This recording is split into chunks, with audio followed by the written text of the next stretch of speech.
water-based pancake makeup, and you're going to get sponge and you're going to get your water and dip the water in there. And now when you go to use this technique, what you want to do is you want to use more pancake than water, because anything that's water is going to break your pointe shoes down. And then you just do a really light layer of that over. And then make sure you let the shoes dry out overnight, tips up of course. Right? My second technique that I like to use is I like to use a jumbo magic marker.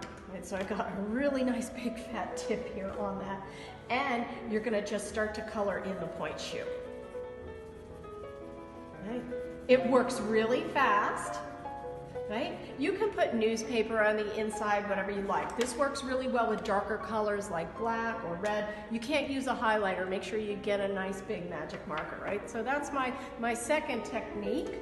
My third technique is to use a fabric-based paint, right? So I'm just going to get this fabric-based paint, and I'm going to just put a little bit of the paint, or maybe not. Oh, I got to take the top off first. And you're going to take that, and then that fabric-based paint, you're going to put it right there in your tray, and then go ahead and dip your sponge. Don't get too much paint, and then go ahead and start to paint over your shoe. Use kind of light layers, and once again, you're going to have to let it wait and dye overnight. You can do pointe shoe ribbons and elastics with this as well.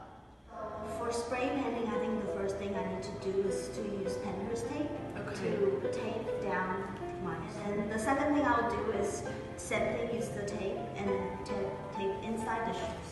Grab some paper towel, and then I will like stuff inside my shoe. Inside like that. This is a water-based paint, and I just went to the store and I put my hand kind of close to it, and I was like, okay, I think that's a good color for me.